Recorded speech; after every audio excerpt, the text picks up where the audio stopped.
Welcome, sir. Over to you. Would you like to say something? If you can discuss something, talk about the movie, tell us your experience. And also, yes, of course, ये question मैं भी आपसे पूछना चाहती थी कि एक बचपन से लेके अब तक की जर्नी, यानी कि 75 ईयर्स की जर्नी को 2.5 आवर्स में दिखाना एंड उसकी स्क्रिप्टिंग करना, it's a big task, it's a different thing and a big thing. So आप कुछ कहना चाहेंगे? कुछ कहूँ इससे पहले, आदरणीय अन्ना जी, मैं आपको सादर प्रणाम करता हूँ. मनिंदर जी, गोविंद जी, मेरी टेक्निकल टीम, साथियों. अगस्त 2011 में सारे देश ने अन्ना जी को रामलीला पर भारत माता की जय ये हुंकार भरते सुना है, देखा है, उसको महसूस किया है. और उस हुंकार के पीछे सारा देश अन्ना जी के साथ में खड़ा हो गया था. उस सारे देश के बीच में मैं भी एक वो लड़का था जो अन्ना जी से इंस्पायर हुआ था. पहला थॉट ये था कि इस उम्र में अन्ना जी सरकार से क्यों झगड़ रहे हैं. जब रात को अन्ना जी ने कहा कि जब तक सरकार मुझे आंदोलन के लिए जगह नहीं देगी मैं जेल से बाहर नहीं निकलूँगा, मुझे ऐसे लगा ये आदमी दुनिया में जो भी सोचे वो कर सकते हैं. और भारत माता की जय बोलते से ही सारा देश जिस आदमी के पीछे खड़ा हो जाता था, एज ए आदमी, as a writer, as a character, मुझे ये सोचने पे मजबूर कर दिया कि ऐसी क्या ताकत है इस खासियत में, इस शख्सियत में क्या खासियत है जिसके एक आवाज़ में इतनी ईमानदारी है, इतनी सच्चाई है कि सारा देश अन्ना अन्ना करने लगा था. और वो रीज़न था कि मेरे अंदर के राइटर को ऐसा लगा कि अगर इनकी जर्नी मैं खोज पाऊँ तो एक फ़िल्म बन सकती है. और जब मैंने जर्नी खोजनी शुरू की, 1.25 साल 1.5 साल में भिंगा, रालेगन, तिहाड़ जेल, काफ़ी जगह गया, तो मुझे ऐसा लगा कि ये स्टोरी, अन्ना जी की स्टोरी जो है, ये इंडिपेंडेंस के बाद की, भारत की आज़ादी के बाद की भारत की स्टोरी है. भारत का जो रियल विकास है उसकी स्टोरी. अन्ना जी की जो सक्सेस है, अन्ना जी की जो शख्सियत है, वो हिंदुस्तानी मिट्टी की सक्सेस है. हम सब लोग सक्सेस के पीछे भागते हैं लेकिन उसके साथ में बाय प्रोडक्ट में दुख पाते हैं. अन्ना जी के हमेशा कहते हैं कि मुझे जब भी मैं सोता हूँ मुझे नींद की गोली लेने की ज़रूरत नहीं होती. तो वो सक्सेस, एक ऐसी शख्सियत जो हमारे देश के नौजवानों को एक हीरो की ज़रूरत है, जो फिर से हमें एक बार हमारे हिंदुस्तानियत की बात दे, वो शख्सियत अन्ना जी में है.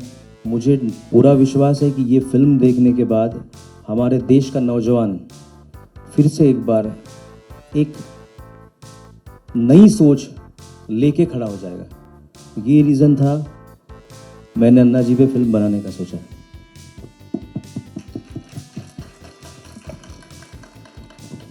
So, sir, as we all know that the movie has been shot in very difficult weather situation. Would you like to share that experience? हमने तो सिर्फ एक्सपीरियंस किया है. मैं तो ये सोचता हूँ अन्ना जी ने ज़िंदगी कैसी जी होगी. जब मैं शूटिंग करता था, हम तो 1-2 दिन शूटिंग करते थे, मैं सोचता था अन्ना जी ने इतने साल यहाँ कैसे गुजारे होंगे. एवरी मोमेंट हमने बहुत मतलब वो जर्नी जब शूट करते थे वो हम काफ़ी बाद में लेंथ में डिस्कस करेंगे. 5 साल हुए ये सपना देखा था, आज ये सपना पूरा होने को है. अभी आप लोगों ने ट्रेलर देखा, बहुत से लोगों की मेहनत होती है इस सिनेमा बनने के पीछे. आज मैं अपने टेक्नीशियंस का, अपने एक्टर्स का थैंक यू कहना चाहता हूँ. फिल्म सिर्फ कलाकारों से नहीं बनती, फिल्म बनाने को बहुत सा पैसा लगता है. एक स्ट्रॉन्ग प्रोड्यूसर की ज़रूरत होती है जो फिल्म को बैक करे, स्पेशली अन्ना जैसी फिल्म को बैक करे, क्योंकि जैसे सभी लोग बोलते हैं कि ऐसी फिल्में सालों में एक बार आती है, तो उस फिल्मों को बनाने का मेंटलिटी भी प्रोड्यूसर में अलग होती है.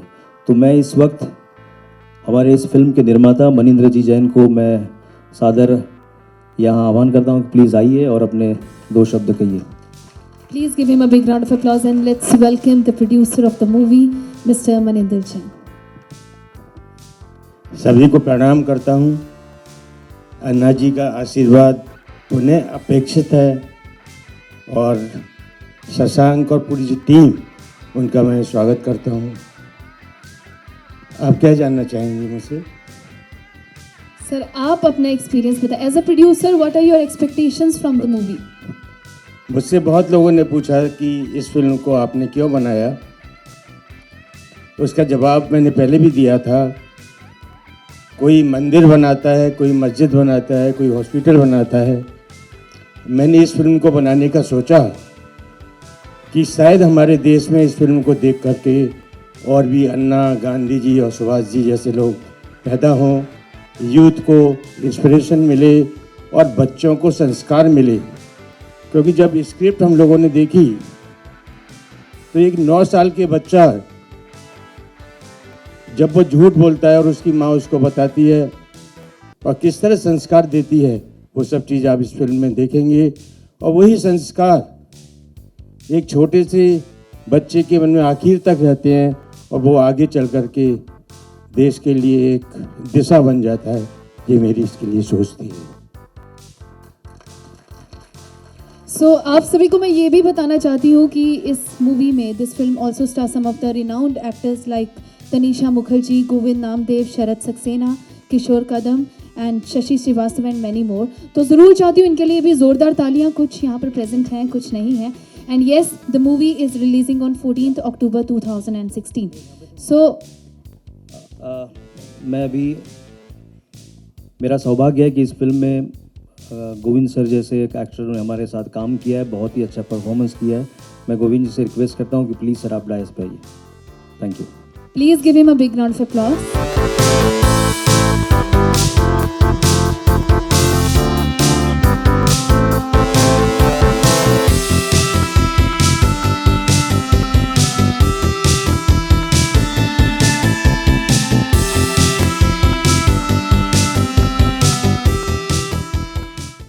परम आदरणीय अन्ना जी को मेरा प्रणाम।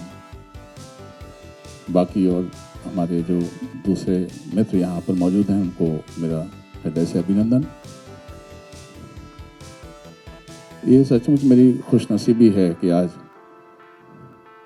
अन्ना जी हमारे सामने हैं, मैं अन्ना जी के साथ हूँ। ये मेरी खुशनसीबी है, बल्कि हम सबकी खुशनसीबी है कि अन्ना जी के ऊपर फिल्म बनी। ये मेरी खुशनसीबी है कि इस फिल्म में मैंने भी एक अहम किरदार निभाया है, निभाने का मुझे मौका मिला है। खुशनसीबी इसलिए कि अन्ना जी हमारे आदर्श हैं, आज के टाइम के हमारे आदर्श हैं, आज के टाइम की जनरेशन के आदर्श हैं, हमारी ताकत हैं। इसी वजह से पूरा हिंदुस्तान उनके साथ खड़ा हो गया था, आज भी खड़ा है।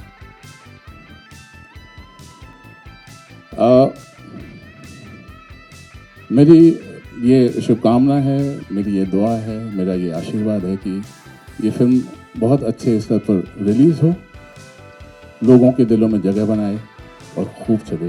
All the best. Thank you so much sir. Thank you sir. Please आओ सर। मैं अतुल जी को भी सादर आमंत्रित करता हूँ, प्लीज़ आइए। जोरदार तालियां इनके लिए। दोस्तों,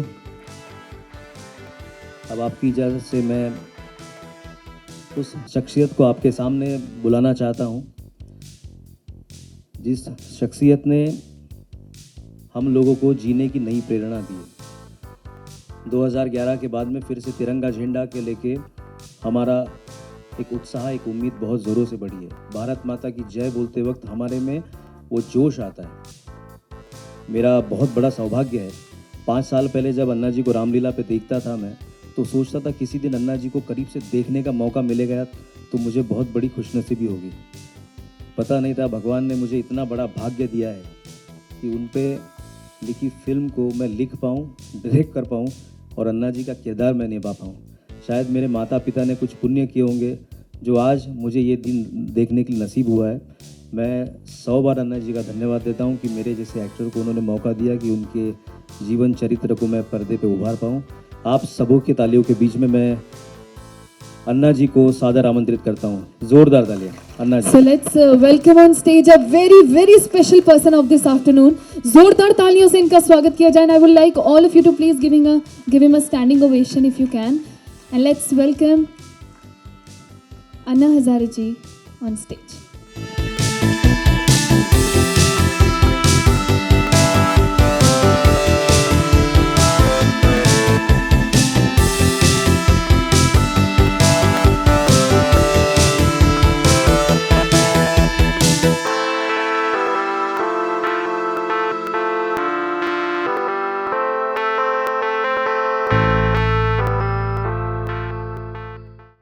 सर आपका बहुत बहुत स्वागत है एंड आप सभी का भी बहुत बहुत स्वागत है. तो यहाँ पर डेफिनेटली बहुत सारे क्वेश्चन हैं जो आप सभी पूछना चाहते हैं, जो मैं भी पूछना चाहती हूँ, और आई एम श्योर आप लोग भी बहुत कुछ इस मूवी के बारे में हमें भी बताना चाहते होंगे. सो सबसे पहले मैं मनिंदर जी आपसे पूछना चाहती हूँ that if you can just tell us about the association with Soni.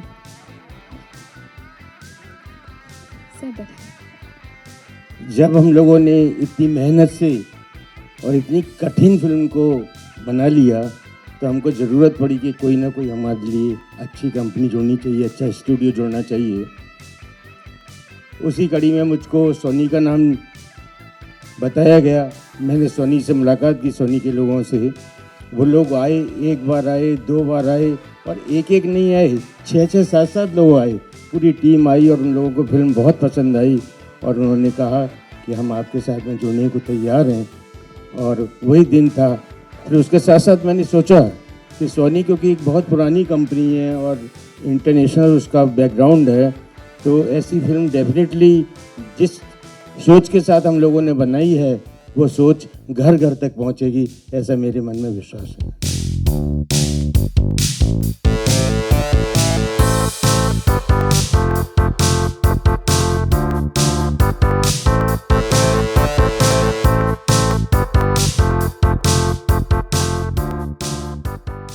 Anna Hazare जी, हम सबसे पहले ये बताएं आपको मूवीज में दिलचस्पी है?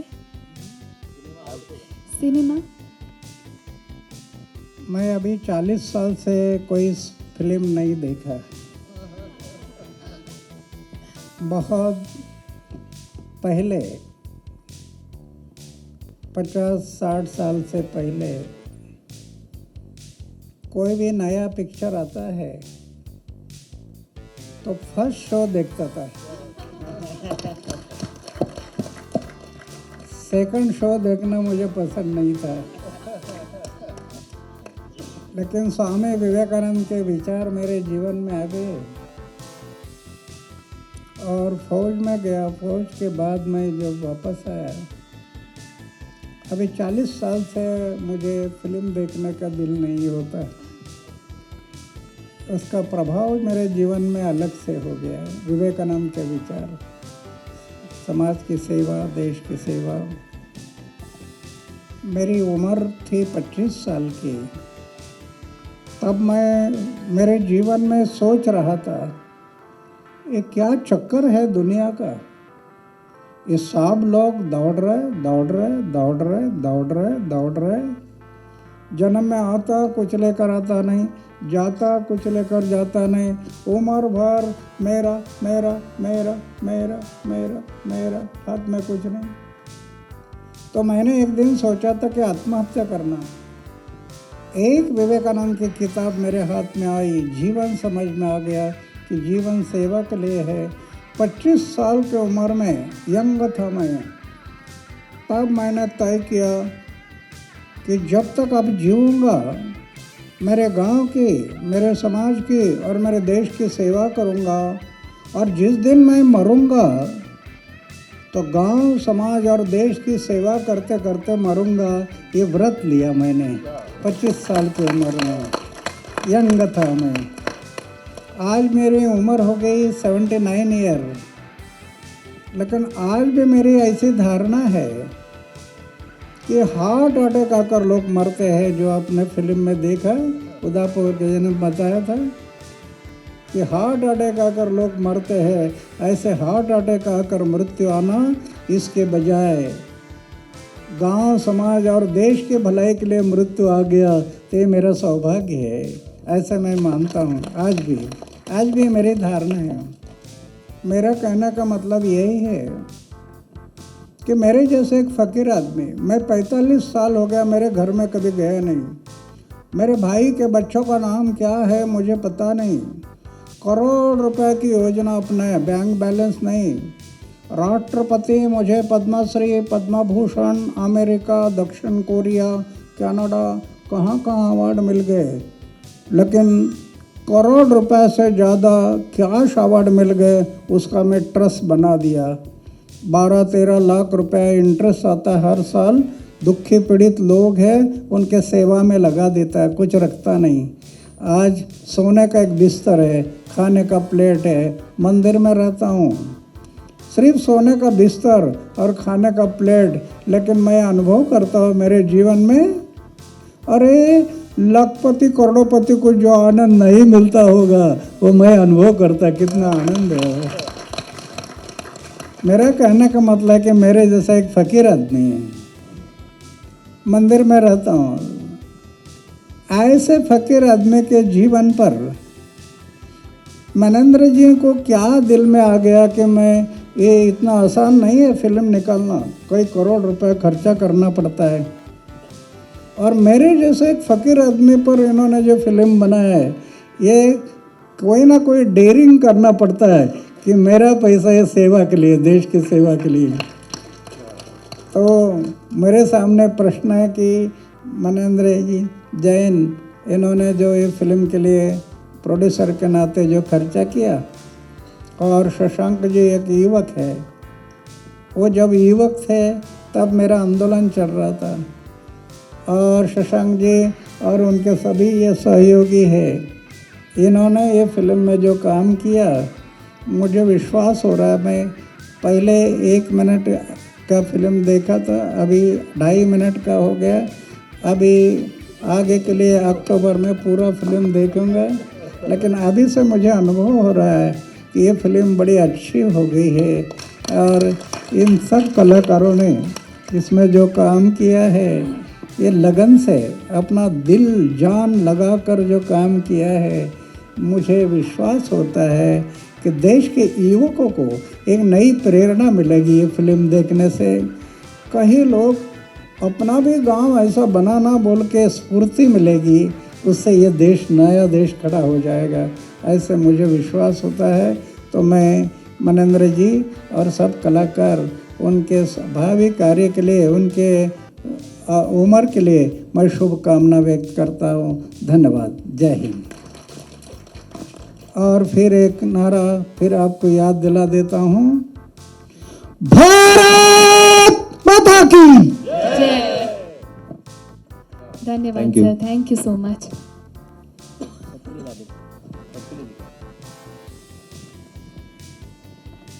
शशांक जी, आपसे मैं ये पूछना चाहती हूँ कि इस फिल्म में मतलब कई ऐसे मैसेजेस होंगे, अन्ना जी एक इंस्पिरेशन है हमारे यूथ के लिए, काफ़ी लोगों के लिए, तो आपको क्या लगता है कि कोई एक ऐसा मैसेज जो आप चाहते हैं कि इस फिल्म के ज़रिए हमारी जनरेशन तक पहुँचे, ऐसा कोई एक मैसेज? अन्ना जी का हर पल जो है ना, मैं ये कहना चाहता हूँ कि अगर आप अन्ना जी के साथ 5 मिनट अगर वक्त गुजार ले, आपकी ज़िंदगी की दिशा और दशा दोनों बदल जाएगी। इनके पास देने के लिए इतना अच्छा है।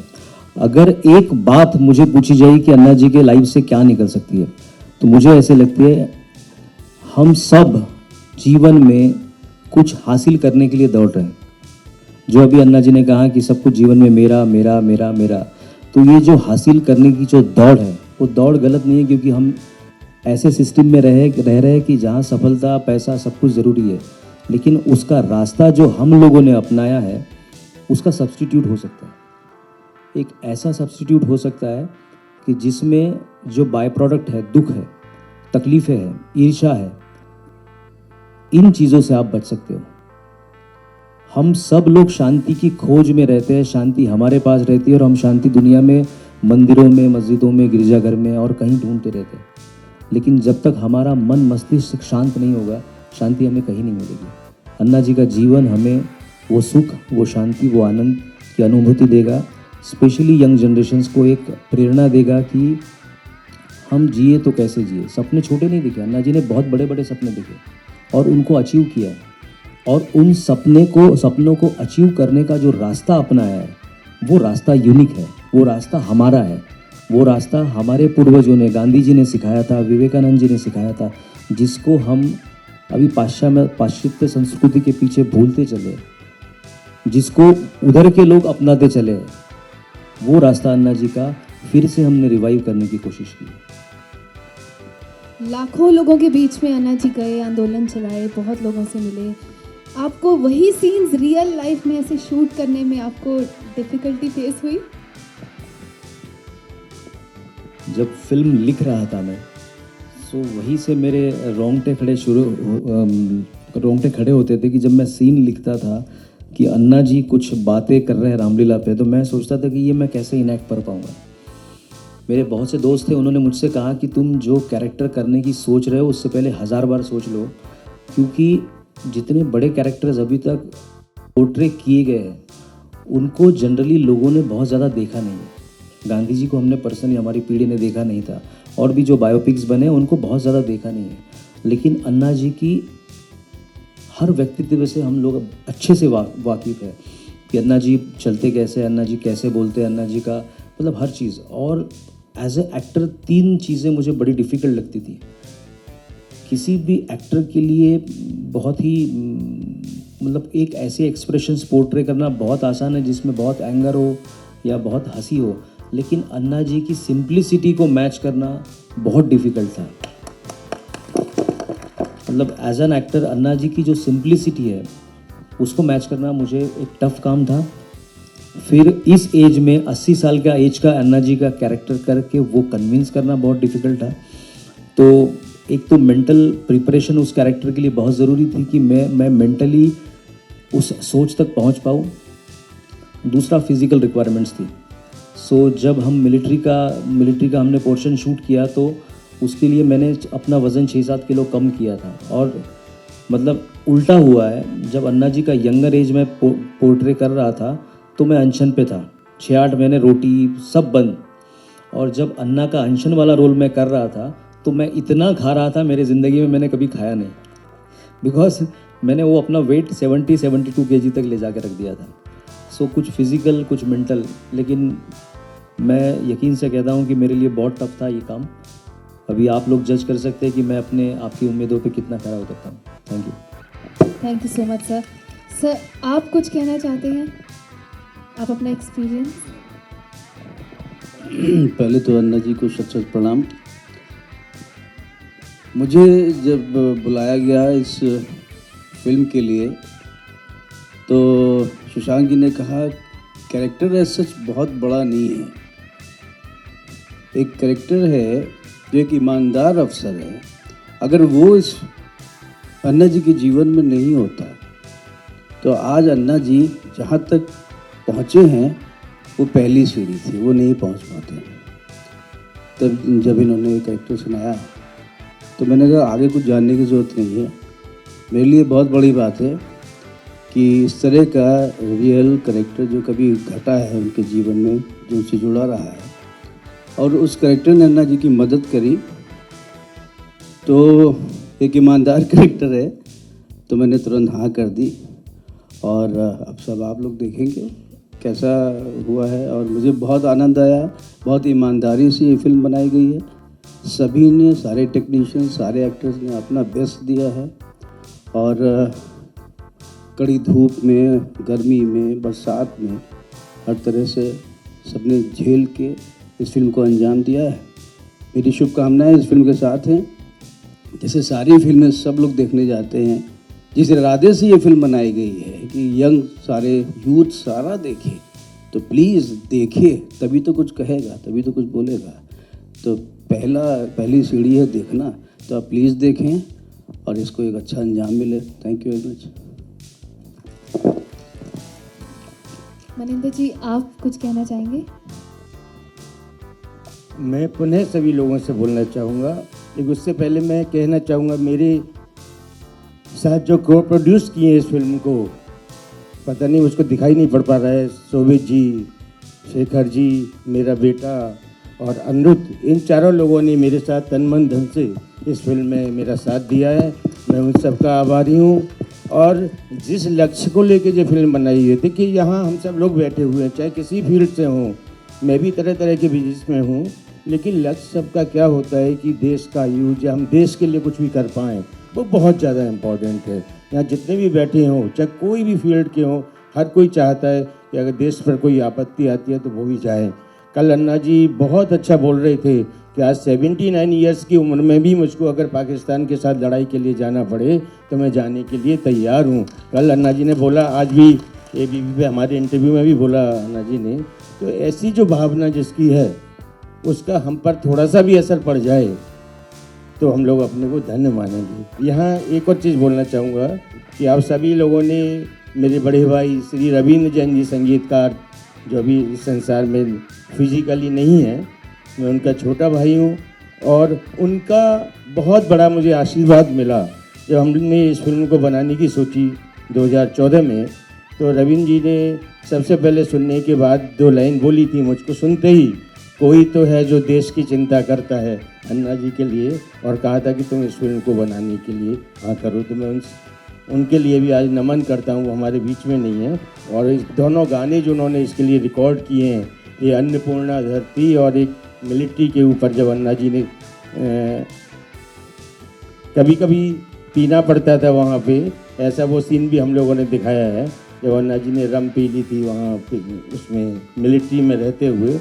तो ऐसी सब बातें जो अनटोल्ड स्टोरी हम जीवन की बोलते हैं कि अन्ना जी का एक ही रूप नहीं है, अन्ना जी के इतने सारे रूप हैं, बचपन से लेके आखिर तक अभी तक आप देख रहे हैं।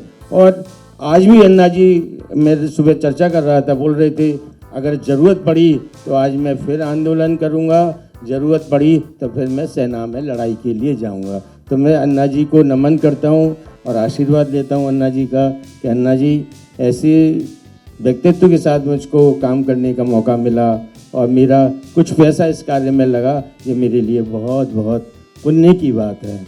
तो मैं आप सभी लोगों से प्रार्थना करूंगा कि आप लोग इस पिक्चर को देखें, ज़्यादा से ज़्यादा पब्लिसिटी करें। देखिए आप सभी लोग हर तरह की फिल्में देखते हैं, 99% फिल्में होती हैं जिसमें हम लोग नाच गाने और वही सब काम देखते हैं, प्यार मोहब्बत सब चीज़ें, लेकिन 1% वाली फिल्म को आप ज़रूर देखें। और मीडिया के सभी भाइयों को बहुत बहुत धन्यवाद। अगर आप सभी लोग इस फिल्म के लिए जितनी ज़्यादा पब्लिसिटी करें और हमारे यूथ तक इसको पहुंचाएं, घर घर तक पहुंचाएं, तो मैं सभी पूरी टीम की तरफ से आप सभी लोगों का आभारी रहूँगा। बहुत बहुत धन्यवाद। Thank you so much sir, बहुत बहुत धन्यवाद आपका। सो नाउ वी ओपन है for media, you can ask your questions. Definitely as a director it's a full time job. जब आप एज अ डायरेक्टर काम करते हो तो एज अ एक्टर कंसंट्रेशन थोड़ा आपका लैप्स होने के चांसेस होते हैं। मैंने 10 बार सोचा था कि ये काम कैसे करना चाहिए, लेकिन जब मैं ये फिल्म लिख रहा था, अन्ना जी की स्टोरी समझ रहा था, अन्ना जी ने एक अकेले दम पे इतना बड़ा इतिहास जब बना दिया, तो मैंने सोचा जिस आदमी पे फिल्म कर रहा हूँ अगर वो फिल्म ईमानदारी से पहुँचानी है तो मुझे उस फिल्म को, अगर मुझे लगता है कि मैं एज एन एक्टर जस्टिफाई कर सकता हूँ, तो मुझे ये काम ज़रूर करना चाहिए। और बिकॉज वो कैरेक्टर इतना कॉम्प्लेक्स था कि बहुत एक एक्टर को डेडिकेटेडली उतना टाइम देने का ज़रूरत थी उस कैरेक्टर के लिए। सोच आसपास अन्ना जी तक पहुंचने की वजह से मुझे ऐसा लगा कि ये कैरेक्टर अगर मैं करता हूं तो जस्टिफिकेशन मैं दे पाऊंगा, और यही रीज़न था कि मैंने ये सोचा कि एज एन एक्टर और डायरेक्टर मैं ये काम करूं, और मुझे लगता है कि मैं ठीक से निभा पाया। जिस तरह की उनको बता दीजिएगा, मैं जो पूछ रहा हूँ सर को, जिस तरह की लॉ आपने जगाई थी 2011 में, जिस तरह से जन लोकपाल की बात थी और अरविंद केजरीवाल के इंटरफेरेंस की वजह से चीज़ें हो नहीं पाई, तो कितनी कसक आपके मन में है जन लोकपाल को लेकर? नहीं, उसका कारण ये है कि आखिर सरकार होती है, उनके दिल में ये बात आना जरूरी होती है। पहले सरकार थी, करप्शन ज़्यादा बढ़ रहा था, इसलिए मैंने वो आंदोलन शुरू किया था। मुझे लग रहा था क्योंकि वो आंदोलन से मेरे लिए सिर्फ मेरे अकेले के लिए कोई दुष्परिणाम नहीं थे। सामान्य लोगों को जीना मुश्किल हो रहा था, महंगाई बढ़ रही थी, पारिवारिक लोगों को जीना भी मुश्किल हो रहा था। और मैंने तो अपने जीवन में यह तय किया था कि जब तक जीऊँगा गांव, समाज और देश की सेवा करूँगा, और जिस दिन मरूँगा तो सेवा करते करते मरूँगा। तो लोगों का दुख मुझे सहन नहीं होता था। ये सिर्फ दिल्ली का आंदोलन नहीं, मैं मेरे जीवन में 16 बार अनशन किया, 16 बार। हमेशा ये राइट टू इन्फॉर्मेशन, सूचना का अधिकार, 8 साल लड़ा मैं, 8 साल सिर्फ जनता के हित के लिए, जनता के भलाई के लिए। अखिल सरकार को वो कानून बनाना पड़ा। तो ये जो बातें हैं सरकार ने दिल में लाया तो ये हो सकता है। अभी लोकपाल का कानून बना, लोक आयुक्त का कानून बना, उसका अमल करना जरूरी है। अभी सरकार नहीं कर रही है। फिर भी मैं अभी, मेरा उम्र हो गया 79 ईयर, आज फिर मैं सोच रहा हूँ कि फिर से एक बार रामलीला मैदान, फिर से एक बार। अन्ना अरविंद केजरीवाल मुख्यमंत्री बने, लेकिन अभी जो हालात हैं दिल्ली में, जो उनके सारे मंत्री अलग अलग तरीके से घेराव में हैं, इस परिस्थिति को देख करके क्या कहना चाहते हैं? जहन में क्या आता है आपके? जो केजरीवाल के 3 मंत्री जो अभी समस्या आ गई उसके, ये दुर्भाग्य है मेरा। अरविंद मेरे साथ कई सालों से रहा, उसका त्याग मैं देख रहा था, सामाजिक राष्ट्रीय दृष्टिकोण में देख रहा था। मुझे लग रहा था कि देश के लिए एक अच्छा काम करने वाला आदमी है। लेकिन जब ये आंदोलन हुआ और आंदोलन के कारण ये लोकपाल का कानून बन गया, पूरा देश खड़ा हो गया। न जाने उनके दिल में क्या आ गया, मैं नहीं जानता, क्योंकि भगवान ने एक बात अच्छी बनाई है। आपके दिल में क्या है मुझे समझ में नहीं आता, और मेरे दिल में क्या है आपको समझ में नहीं आता। तो उनके दिल में क्या था मैं समझ नहीं पाया। लेकिन अभी मैं अनुभव कर रहा हूँ कि एक सत्ता सर में जाने के बाद ये हुआ क्या सत्ता। और मैं उनको पूछ रहा था कि तू पार्टी निकाल रहा ना, निकाल, मेरा आपका रिश्ता नहीं है, आपका रास्ता अलग है, मेरा रास्ता अलग है। मैं तो गांधी जी के मार्ग से जाऊंगा आंदोलन, आपको पार्टी निकालना तो निकालो। तब मैंने उसको एक प्रश्न किया था कि आप पार्टी बना रहे हैं, पार्टी में आने वाले लोग चारित्रशील है नहीं है, उसका आचार शुद्ध है, विचार शुद्ध है, जीवन निष्कलंक है, जीवन में त्याग है और अपमान सहन करने की शक्ति है। ये पार्टी में आने वाले जो लोग हैं उनकी खोज करने का आपके पास क्या तरीका है, वो जवाब नहीं दे पाया था मुझे। और आज मैं अनुभव कर रहा हूँ कि 6 मंत्री में 3 मंत्री निकालने की नौबत आ गई, क्योंकि खोज करने का तरीका नहीं था। इसके कारण ऐसे मंत्री भी बीच में आ गए थे, तो ये उसको दुष्परिणाम हो गया। लेकिन अभी वो आगे चल रहा है, आगे चल रहा है। वो 3 मंत्री चले गए और एमएलए कितने गए, एमएलए भी उनके ऊपर एक्शन हुआ, जेल में गए। तो ये मेरा दुर्भाग्य है कि मैं बड़े सपना देख रहा था, ये मेरा सपना टूट गया। मुझे बड़ा दुख होता है इस बात का कि एक अच्छा आदमी, अगर हमारी टीम अगर होती ना, अरविंद और हमारी टीम 2011 से पहले से जो चली आ रही थी, वो टीम अगर ना टूटती और ये टीम बने रहते तो आज देश का नक्शा बदल जाना था, ऐसा मुझे विश्वास है। देश का नक्शा बदल जाना था, सिर्फ टीम नहीं टूटनी चाहिए थी, लेकिन टूट गए हुए। तो फिर भी हम लोग कोशिश करेंगे देश के लिए। अन्ना, आपने सेना के साथ भी, भारतीय सेना के साथ भी काम किया है, युद्ध में आप लड़े भी हैं। तो अभी जो हालात हैं देश में और पाकिस्तान बार बार वही कर रहा है, तो क्या आपको लगता है कि एक बार फिर से युद्ध के हालात नजर आते हैं आपको देश में? नहीं, क्या है कि पाकिस्तान और भारत ये पड़ोसी देश है। दोनों देशों ने पड़ोसी धर्म को निभाना जरूरी है। पड़ोसी धर्म क्या कहता है? एक दूसरे के सुख दुख में सहभागी होना, ये हमारा पड़ोसी धर्म कहता है। 65 की लड़ाई हुई थी, उस टाइम पर भी पाकिस्तान ने अपना होकर मोल ले लिया। मैं 65 की लड़ाई में था, खेमकरन के सीमा पर मैंने देखा था वहाँ पर भी, और हमारे जो बम थे वो लाहौर में जाकर गिरते थे, इसलिए पाकिस्तान उधर ही रुक गया और शीश फायर के लिए आग्रह किया। अभी उनको पता है कि भारत की शक्ति क्या है। अभी उन्होंने ऐसा नहीं करना चाहिए था कि बार बार ये जो हमारे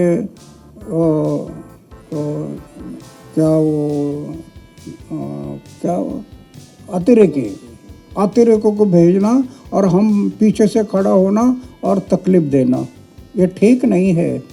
दोनों देशों के लिए लड़ाई ठीक नहीं है, लेकिन फिर भी मेरी ऐसी धारणा है, अगर पाकिस्तान नहीं मानता, सलोखा नहीं जानता और समय आ गया लड़ाई करना, तो मैंने अभी भी बोला था कि 79 ईयर के मेरा एज है, फिर से एक बार बॉर्डर पर जाऊंगा, लड़ूंगा मैं। अन्ना साहब, आपको एक होटल में रुकने को कहा गया था, लेकिन आपने मंदिर में रहना स्वीकारा, इसके पीछे की क्या वजह है इस प्रेस कॉन्फरन्स से पहले? तुम्हाला हॉटेलमध्ये थांबायला सांगितलं होतं, पण तुम्हाला हॉटेलमध्ये थांबायला सांगितलं होतं, पण तुम्ही मंदिरात थांबलात, का कारण? हॉटेलच्या ऐवजी मंदिरात थांबला तुम्ही. हॉटेलमध्ये कुठे? नाही, मंदिरात थांबले ना आपण, हरे राम हरे कृष्ण. तो का म्हणजे हॉटेलच्या ऐवजी? नहीं, वो क्या है, मैं तो होटल में जाता नहीं।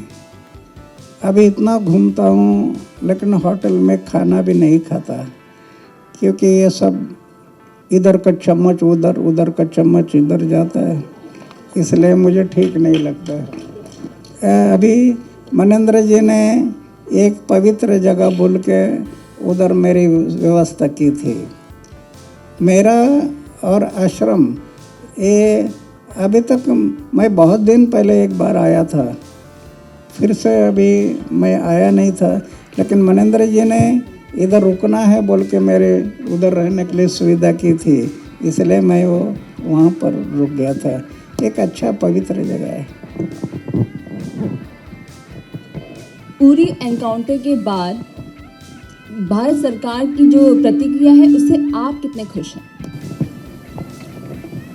पुरीवर जो हमला झाला तर पुरीला पाकिस्तानी आतंकवाद्यांनी जो हमला केला, त्याच्यावर भारत सरकारने जी प्रतिक्रिया दिली आहे, त्याच्यावर तुम्हाला काय म्हणायचं आहे? काय प्रतिक्रिया तुम्हाला?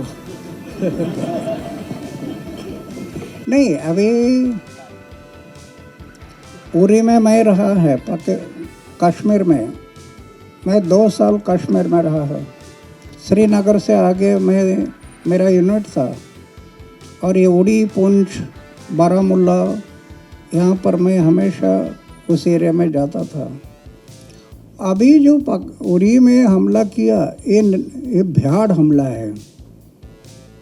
निष्पाप लोगों को आप गोली चलाते हैं, क्या उनका कसूर है? हाँ, हम लड़ते लड़ते एक दूसरे पर गोली चल गई तो बात अलग है, लेकिन सोए हुए लोगों पर गोली चलाते हैं। तो ऐसे स्थिति में सरकार ने जो अपना स्टेटमेंट दिया, मैं उसका समर्थन करूंगा। और सर, यहाँ पे भारत में एक पॉलिटिकल मुंबई महाराष्ट्र में पॉलिटिकल पार्टी है, उसने कहा कि पाकिस्तान के जितने भी आर्टिस्ट हैं उन्हें भारत छोड़ देना चाहिए, वो यहाँ पे काम नहीं करना चाहिए, तो उस पर आप क्या विचार रखते हैं? जे म्हणते की पाकिस्तानी कलाकारांनी भारतात काम करू नये.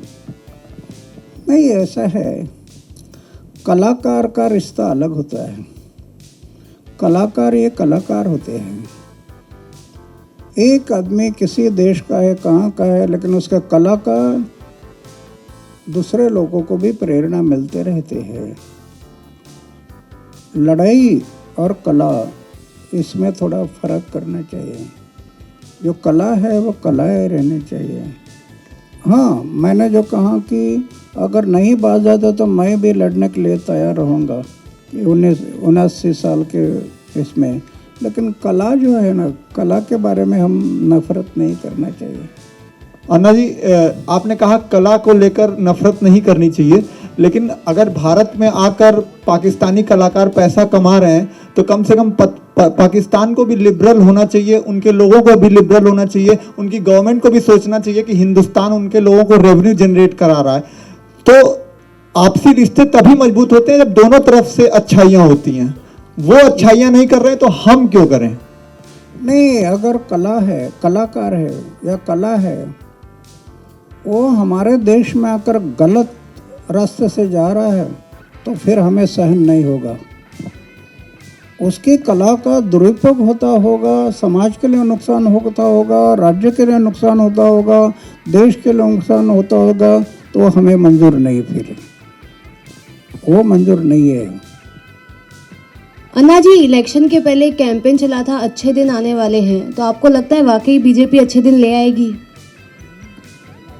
बीजेपी म्हणत होती इलेक्शनच्या अगोदर अच्छे दिन आएंगे। मेरे से ज़्यादा आपको ज़्यादा पता है अच्छे दिन कितने आ गए और कितने नहीं आए। फिल्म के दौरान काफ़ी वाक़यात हुए हैं कि जो सच में हमारे, मतलब जैसे अन्ना जी ने अभी कहा कि अन्ना जी कश्मीर, लद्दाख, काफ़ी जगह पे काफ़ी साल अन्ना जी ने बिताए हैं। तो जब हम लोग इस फिल्म के वो सीन्स शूट कर रहे थे तो हमारे पास समय काफ़ी कम बचा था। 2 दिन में हमको काफ़ी काम निकालना था और वहाँ का वेदर बहुत बुरा हो गया था। अराउंड -18 डिग्रीज़ वहाँ चल रहा था और जहाँ पे हम लोग कमिट कर चुके थे लोकेशंस, वहाँ पे जाना बहुत डिफ़िकल्ट था। तो हम लोग लिटरली सुबह 4:30 बजे उठ के सारा क्रू अपने अपने कंधे पर, इवन मतलब जो कैमरामैन थे हमारे सुरेश देशमाने जी, वो भी एक सामान अपने कंधे पर उठा के निकलते थे। हम एक्टर, हम भी मतलब सारी की सारी क्रू कंधे पर सामान लेके निकलती थी और हम 8:30 बजे सेट पे पहुंचते थे, शूट करना शुरू करते थे। आखिरी दिन ये कंडीशन आ गई कि 1 बजे के बाद वहाँ के लोकल लोग बोले सर आप यहाँ से निकल जाइए, वरना अगर आप फंस गए तो आप लोगों की जान भी जा सकती है। लेकिन हम लोग अन्ना जी के प्रेरणा से इतने प्रेरित थे कि हमने सोचा कि ये पूरा सीक्वेंस हम कंप्लीट करेंगे, उसके बाद ही हम यहाँ से जाएंगे। तो हमने अराउंड 5:30 बजे वो सीक्वेंस कंप्लीट करके जब हम बाहर निकले और मैं होटल पे आया, मुझे ऐसी फिर से इच्छा हुई कि मैं एक बार उस, बहुत खूबसूरत दिख रहा था क्योंकि बर्फ़बारी बहुत ज़ोरों से हो रही थी और तब तक -22 डिग्री वहाँ पे हो चुका था। तो मैं एक बार जाके फिर से उस लोकेशन को देख के आता हूँ।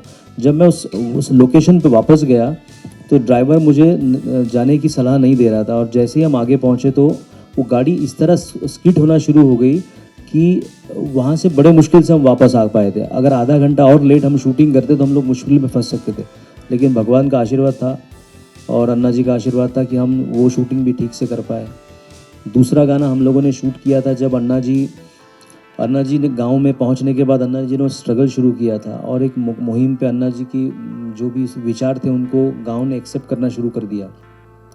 वहाँ पे रविंद्र जैन जी ने एक बहुत ही खूबसूरत गाना लिखा है जो पिछले 10-15 साल में आपको सुनने नहीं आया होगा। बहुत ही मतलब जो गाने हम पहले सुना करते थे, मीनिंगफुल येट मेलोडियस, वो गाना हमको 48 डिग्री में शूट करना था। मेरे कुछ एक्टर्स, सीनियर एक्टर्स थे, वो मुझे मजाक में बोलते थे भाई एक काम कर, आधा पेमेंट कट कर दे लेकिन इस गाने से हमको निकाल दे, क्योंकि वो पूरा बैरल लैंड था। उस लैंड पे एक भी मतलब बिल्कुल गंजा जगह थी।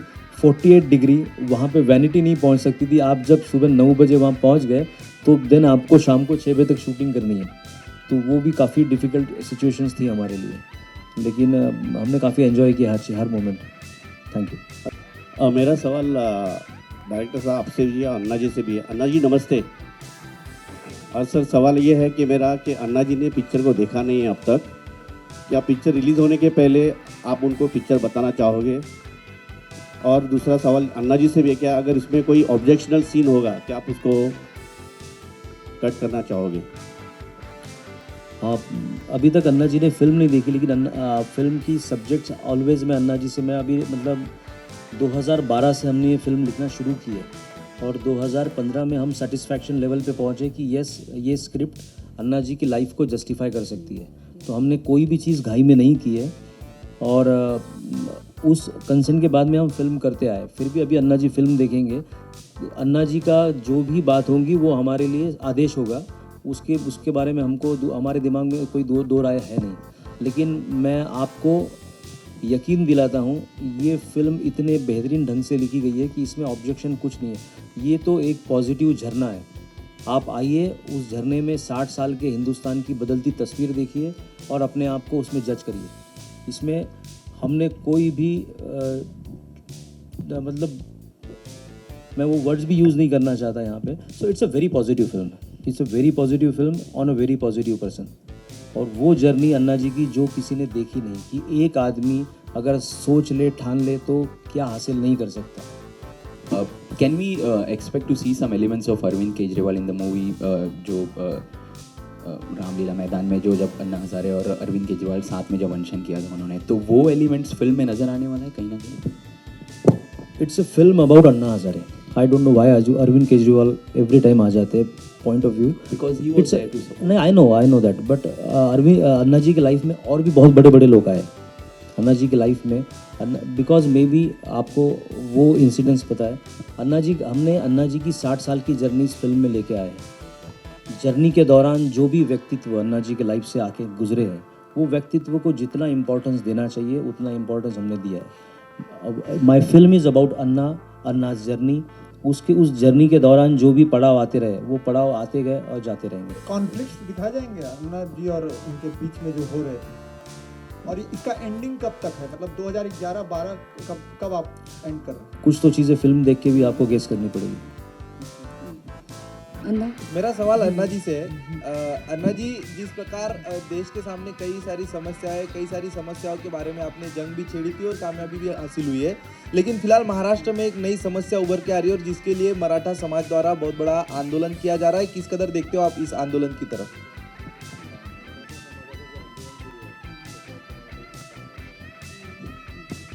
अन्ना जी कोई कमेंट्स नहीं करना चाहते। एकंदरीत आपल्याला राज्यभरातून असे अनेक कुपोषणाचे किस्से समोर येतात, त्याच्याविषयी तुमची काय भूमिका आहे? माझी अण्णांची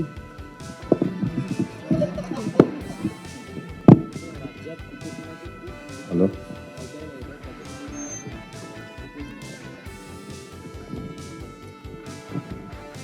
कुपोषणाच्या बाबतीत एक फकीर माणूस काय बोलणार ज्याच्याकडे, पण एक आहे, मानवतेच्या दृष्टीने स्वातंत्र्याच्या 79 वर्षानंतर 69 वर्षानंतर या देशात कुपोषणाची समस्या वाढणं ही दुर्दैवी बाब म्हणावं लागेल.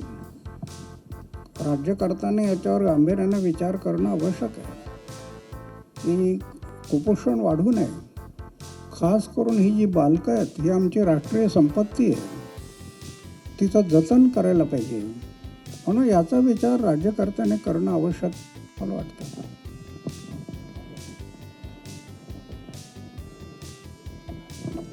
So thank you so much to all of you. Thank you so much for showing your presence here. So now we'll have the pictures. Thank you so much to everyone.